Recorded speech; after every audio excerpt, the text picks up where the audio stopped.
Kisah diawali sekelompok astronot mengadakan pesta dengan orang yang mereka cintai, untuk merayakan bahwa mereka akan segera berangkat dalam misi pertama ke Mars.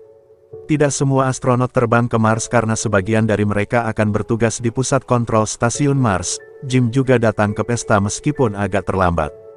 Jim sebenarnya adalah pilot paling berpengalaman di antara mereka dan misi Mars awalnya adalah miliknya, tetapi karena istrinya sakit, dia harus membatalkan ikut misi ke Mars. Akhirnya Luke yang akan mengambil alih.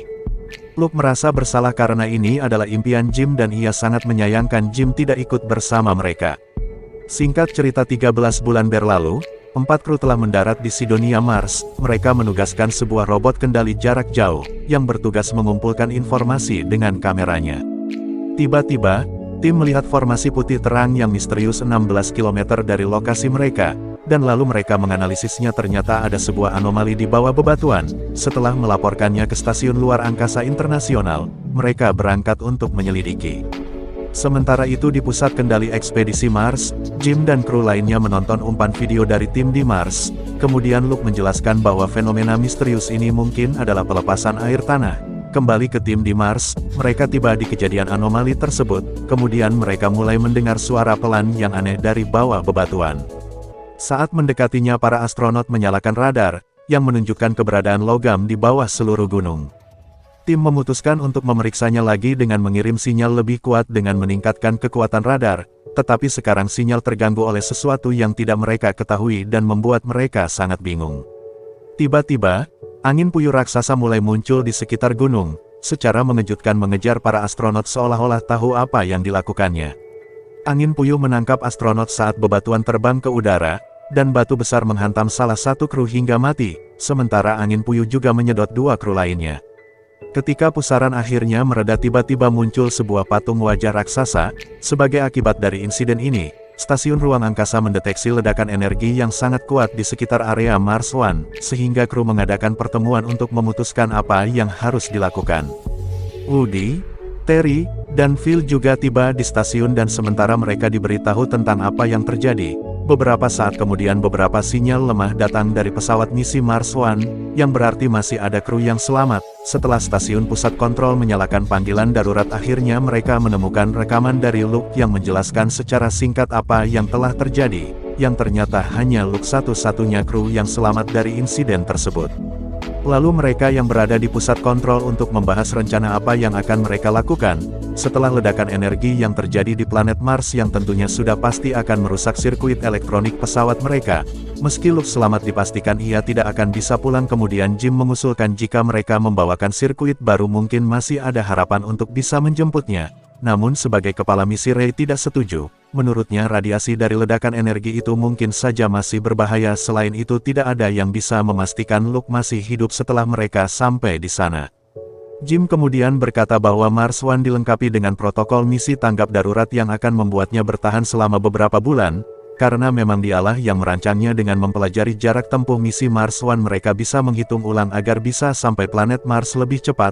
Ray akhirnya mau memahaminya dan akan mempertimbangkan usulan tersebut. Kemudian Woody meminta Jim diikutsertakan dalam misi Mars, karena Jim adalah orang yang berpengalaman dan berharap bisa menjadi kopilot untuk mendampinginya. Awalnya menentangnya karena Jim belum diizinkan untuk terbang karena ia tidak mengikuti beberapa tes psikologis yang tersisa setelah kehilangan istrinya. Karena tidak ada pilihan lain, Ray pun akhirnya mengizinkannya. Singkat cerita, Jim, Terry, Phil, Sergi dan Woody berangkat menuju planet Mars. 6 bulan pun berlalu dan mereka sebentar lagi mencapai orbit planet Mars. Woody sebagai komandan saat ini melihat kalau planet Mars sedang terjadi badai yang sangat besar. Badai tersebut mengarah langsung ke base camp Mars One. Meski begitu mereka tetap harus mendarat sesegera mungkin. Pusat kontrol yang sebelumnya menerima pesan bahwa mereka sudah mencapai Mars mengizinkan mereka melanjutkan misi. Kemudian para kru segera melakukan persiapan pendaratan, namun tiba-tiba kapal angkasa mereka dilewati asteroid, dan sebuah batu kecil menembus lambung kapal dan membuat mereka kehilangan udara dan tekanan. Tidak ada jalan lain, mereka harus sesegera mungkin memperbaiki kebocoran, namun mencari lubang kecil di dalam kapal angkasa yang besar bagai mencari jarum di dalam tumpukan jerami. Kemudian mereka pun berbagai tugas. Phil akan merestart sistem sementara Sergi pergi keluar untuk menambal kebocoran. Sementara itu Jim dan Terry mencoba menstabilkan Mars 2. agar kapal angkasa tetap stabil, namun kebocoran yang terjadi membuat tekanan atmosfer di dalam menurun drastis. Jika Sergi tidak bergegas maka kapal angkasa akan kehilangan daya sepenuhnya. Dalam keadaan terdesak, Jim melihat ada minuman melayang di depannya. Ia meminta Terry memeras isinya, dengan begitu air yang ada di dalamnya akan langsung mengarah ke lubang. Berkat idenya tersebut, Sergi langsung menemukan lubang itu kemudian segera menambalnya. Dan setelah itu tekanan di dalam pesawat normal kembali dan sistem perlahan-lahan mulai berfungsi normal. Tidak lama kemudian Mars 2 sudah mencapai orbit Mars, dan mereka segera melakukan persiapan pendaratan, namun tanpa mereka sadari sistem komputer tidak mendeteksi bahwa batu-batu meteor itu telah menembus pipa saluran bahan bakar, sehingga saat mereka menyalurkan bahan bakar ke roket pendorong, terjadi kebocoran bahan bakar yang membeku dan bergerak ke arah roket pendorong. Saat mereka menyalakan roket terjadi sebuah ledakan yang membuat Mars 2 pun meledak. Kapal angkasa itu mulai kehilangan kendali. Jim pun berkata bahwa mereka harus mencari satelit Remo 2 yang mengorbit di sana. Tidak ada jalan lain, mereka harus keluar. Kemudian menggunakannya untuk mendarat di planet Mars. Keempat astronot tersebut akhirnya memutuskan meninggalkan Mars 2 kemudian bergerak menuju satelit Remo 2.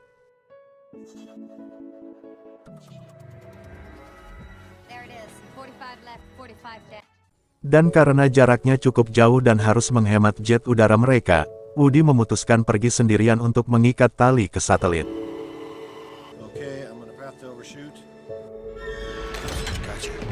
Namun ia melaju terlalu cepat sehingga pegangannya terlepas, kemudian terhempas bebas ke angkasa.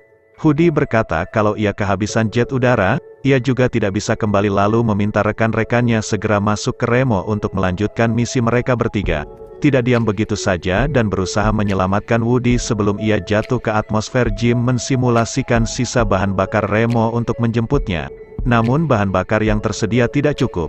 Jika mereka menggunakan sisa bahan bakar Remo untuk menjemputnya, alhasil Remo tidak akan bisa kembali ke orbit Mars untuk bisa melakukan pendaratan. Sang komandan pun tidak ingin misi Mars 2 gagal. Karena itu ia sengaja mengorbankan diri agar teman-temannya itu tidak menghabiskan waktu hanya untuk menolongnya. Singkat cerita, 3 astronot tersisa berhasil mendarat di planet Mars. Mereka langsung menuju Mars 1 untuk mencari tahu apakah Luke masih hidup. Jim terkejut setelah mendeteksi kalau di dalam Mars 1 terdapat cukup oksigen. Hal itu berkat modul darurat yang ia rancang sebelumnya, serta tanaman yang tumbuh di dalam rumah kaca itulah yang membuat oksigen melimpah. Tiba-tiba seseorang menyerang Jim dari belakang yang ternyata adalah Luke. Jim berusaha menyadarkannya bahwa ia adalah Jim, sahabatnya. Luke sangat bersyukur dan tidak menyangka akhirnya ada seseorang datang menyelamatkannya. Mereka bertiga juga hampir tidak percaya kalau Luke bisa bertahan selama ini. Jim kemudian bertanya apa yang sebenarnya terjadi di sini dan Luke kemudian mengajak rekan-rekannya keluar yang menunjukkan di mana ketiga rekannya dikubur.